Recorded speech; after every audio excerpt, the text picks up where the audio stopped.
சிவகாசி நாயகி பட்டாசுகள் உயர்தரமான வெடிகள் மற்றும் விதவிதமான பட்டாசுகள் வாங்க நம்ம கடைக்கு வாங்க. குறைந்த விலையில் நிறைந்த தரம். நாயகி பட்டாசுகளின் தீபாவளி நல்வாழ்த்துக்கள்.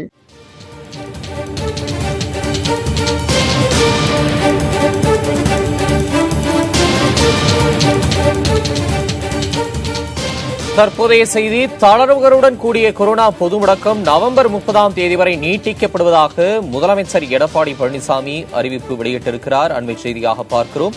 தளர்வுகளுடன் கூடிய கொரோனா பொது முடக்கம் நவம்பர் 30ஆம் தேதி வரை நீட்டிக்கப்படுவதாக முதலமைச்சர் அறிவிப்பு வெளியிட்டிருக்கிறார். கொரோனா தடுப்பு நடவடிக்கையாக நவம்பர் 30ஆம் தேதி வரை ஊரடங்கை நீட்டிப்பதாக முதலமைச்சர் அறிவிப்பு வெளியிட்டிருக்கிறார். அண்மை செய்தியாக பார்க்கிறோம். மேலும் நவம்பர் 16 முதல் 9ஆம் வகுப்பு முதல் 12ஆம் வகுப்பு வரை பள்ளிகள் செயல்பட அனுமதி அளிப்பதாகவும் தமிழக அரசு தரப்பில் அறிவிப்பு வெளியிடப்பட்டிருக்கிறது. அண்மை செய்தியாக பார்க்கிறோம். கூடுதல் விவரங்களை வழங்குவதற்காக செய்தியாளர் ஸ்டாலின் இணைப்பில் இருக்கிறார். ஸ்டாலின், நவம்பர் 30 வரை பொது முடக்கம் நீட்டிக்கப்பட்டாலும் கூடுதலா என்னென்ன விஷயங்களுக்கெல்லாம் தளர்வுகள் அறிவிக்கப்பட்டிருக்கு? முழு விவரம். தமிழ்நாடு முழுவதும் தற்போதுள்ள இந்த பொது ஊரடங்கு உத்தரவு என்பது ஏற்கனவே நடைமுறையில் உள்ள பல்வேறு கட்டுப்பாடுகளில் பல்வேறு தளர்வுகளுடன் தற்போது நவம்பர் 30 வரை நீட்டிக்க செய்யப்பட்டுள்ளதாக தமிழக முதலமைச்சர் அறிக்கையின் வாயிலாக தெரிவித்துள்ளார். பொருளாதாரத்தை மீட்டு எடுக்க வேண்டிய அவசியத்தை கருத்தில் கொண்டும் நோய் தொற்றின் தன்மையை கருத்தில் கொண்டும் தமிழ்நாடு முழுவதும் இந்த நோய் கட்டுப்பாட்டு பகுதிகள் தவிர ஏற்கனவே அனுமதிக்கப்பட்ட பல்வேறு தளர்வுகளுடன் கீழ்கண்ட பணிகளுக்கு அனுமதி என்பது அளிக்கப்படுவதாக அறிக்கை என்பது வெளியாகியுள்ளது. அந்த அடிப்படையில் பள்ளிகள் 9, 10, 11 மற்றும் 12ஆம் வகுப்புகள் மற்றும் 9 முதல் 12ஆம் வகுப்புகள் மற்றும் அதேபோல அனைத்து கல்லூரிகள், ஆராய்ச்சி நிறுவனங்கள் மற்றும் கல்வி நிறுவனங்கள் நவம்பர் 16ஆம் தேதி முதல் நிலையான வழிகாட்டு நடைமுறைகளை பின்பற்றி செயல்பட அனுமதிக்கப்படுவதாக தெரிவிக்கப்பட்டுள்ளது. பள்ளி கல்லூரிகள் திறப்பு எப்போது என்ற ஒரு எதிர்பார்ப்பு என்பது தொடர்ச்சியாகவே இருந்து வந்த நிலையில் 9ஆம் வகுப்பு முதல் 12ஆம் வகுப்பு வரை இந்த பள்ளிகள், அதே போல அனைத்து கல்லூரிகள், ஆராய்ச்சி நிறுவனங்கள் நவம்பர் 16ஆம் தேதி முதல் நிலையான வழிகாட்டு நடைமுறைகளை பின்பற்றி செயல்பட அனுமதிக்கப்படுவதாக தமிழக அரசு தெரிவிக்கிறது. பள்ளி கல்லூரிகள் மற்றும் பணியாளர் விடுதிகள் உட்பட அனைத்து விடுதிகளும் நவம்பர் 16ஆம் தேதி முதல் செயல்பட அனுமதிக்கப்படுவதாகவும் தெரிவிக்கப்பட்டுள்ளது.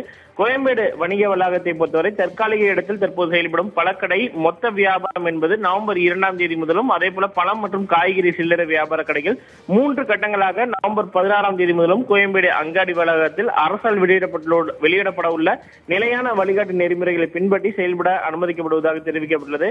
அதே போல பொதுமக்களுக்கான புறநகர் மின்சார ரயில் போக்குவரத்து சேவை என்பது மத்திய அரசின் முடிவுக்கு ஏற்ப நிலையான வழிகாட்டு நெறிமுறைகளை பின்பற்றி செயல்பட அனுமதிக்கப்படுவதாக தமிழக அரசு தெரிவித்துள்ளது. சின்னத்திரை உட்பட திரைப்பட தொழிலுக்கான படப்பிடிப்புகளுக்கு உரிய வழிகாட்டு நெறிமுறைகளுக்கு உட்பட்டு ஒரே சமயத்தில் 150 நபர்களுக்கு மிகாமல் பணி செய்ய அனுமதி என்பது அளிக்கப்படுவதாக தெரிவிக்கப்பட்டுள்ளது. திரையரங்கு உரிமையாளர்களிடமிருந்து திரையரங்களை திறக்க வரப்பெற்ற கோரிக்கைகளை பரிசீலித்து தமிழ்நாடு முழுவதும் நோய் கட்டுப்பாட்டு பகுதிகள் தவிர மற்ற பகுதிகளில் அரசால் வெளியிடப்பட உள்ள நிலையான வழிகாட்டு நெறிமுறைகளை பின்பற்றியும் பார்வையாளர்களுக்கு விழிப்புணர்வு ஏற்படுத்தும் வகையில் அவற்றை திரையிட்டும் ஒன்றுக்கும் மேற்பட்ட திரையரங்கில் உள்ள திரையரங்க வளாகங்கள், இந்த மல்டிபிளெக்ஸ் மற்றும் ஷாப்பிங் மால்ஸ் உள்ள திரையரங்குகள் உட்பட அனைத்து திரையரங்களும் 50% இருக்கைகளை மட்டும் பயன்படுத்தி நவம்பர் 10ஆம் தேதி முதல் செயல்பட அனுமதிக்கப்படுவதாக தமிழக அரசு தெரிவிக்கிறது. அதே போல மதம் சார்ந்த கூட்டங்கள், சமுதாய, அரசியல், பொழுதுபோக்கு, கலாச்சார நிகழ்வுகள், கல்வி சார்ந்த விழாக்கள் மற்றும் இவை தொடர்பான கூட்டங்கள் என்பது நவம்பர் 16ஆம் தேதி முதல் நிலையான வழிகாட்டு நெறிமுறைகளை பின்பற்றி 100 நபர்கள் பங்கேற்கும் வகையில் நடத்த அனுமதி என்பது கொடுக்கப்பட்டுள்ளது. அதே போல பொழுதுபோக்கு பூங்காக்கள், பெரிய அரங்குகள், கூட்ட அரங்குகள், உயிரியல் பூங்காக்கள், அருங்காட்சியகங்கள் போன்ற பொதுமக்கள் கூடும் இடங்கள் என்பது இந்த வழிகாட்டு நெறிமுறைகளை பின்பற்றி நவம்பர் 10ஆம் தேதி முதல் செயல்பட அனுமதி என்பது கொடுக்கப்பட்டுள்ளது. நிலையான வழிகாட்டு நடைமுறைகளை பின்பற்றி திருமண நிகழ்வுகளுக்கு 100 நபர்களுக்கு மிகாமலும்,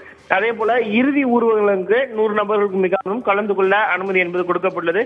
ஏற்கனவே 50 வயது மற்றும் அதற்கு குறைவான வயதுடைய வாடிக்கையாளர்கள் உடற்பயிற்சி கூடங்கள் இயங்க அனுமதிக்கப்பட்ட நிலையில் இந்த வழிகாட்டு நெறிமுறைகளை பின்பற்றி நாளை முதல் 60 வயது மற்றும் அதற்கு குறைவான வயதுடைய வாடிக்கையாளர்களுடன் உடற்பயிற்சி கூடங்கள் ஜிம் என்பது இயங்க அனுமதி என்பது கொடுக்கப்பட்டுள்ளதாகும்.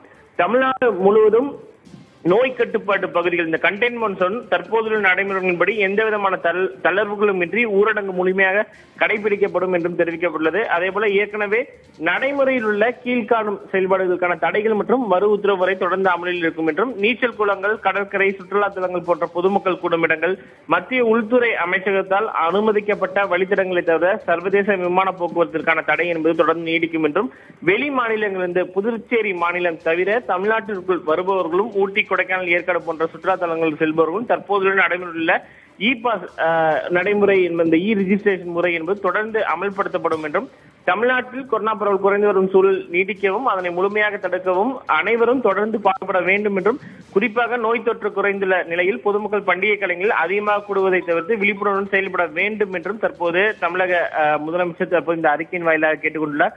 பல்வேறு எதிர்பார்ப்புகள் இருந்தன தமிழர்கள். இந்த பள்ளி கல்லூரிகள் திறப்பு, அதே போல திரையரங்குகள் திறப்பு உள்ளிட்ட பல்வேறு விதமான எதிர்பார்ப்புகள் இருந்த நிலையில் அதற்கான தளர்வுகளை தற்போது தமிழக அரசு கொடுத்துள்ளது. நவம்பர் 10ஆம் தேதி முதல் திரையரங்குகள் திறக்க அனுமதி என்றும் 50% வாடிக்கையாளர்களுடன் இந்த திரையரங்கு என்பது செயல்படுவதற்கான அனுமதி என்பதை தமிழக அரசு கொடுத்துள்ளது. அதே போல பள்ளிகளை பொறுத்தவரை 9ஆம் வகுப்பு முதல் 12ஆம் வகுப்பு வரை நவம்பர் 16ஆம் தேதி முதல் செயல்படுவதற்கு அனுமதி என்பது கொடுக்கப்பட்டுள்ளது.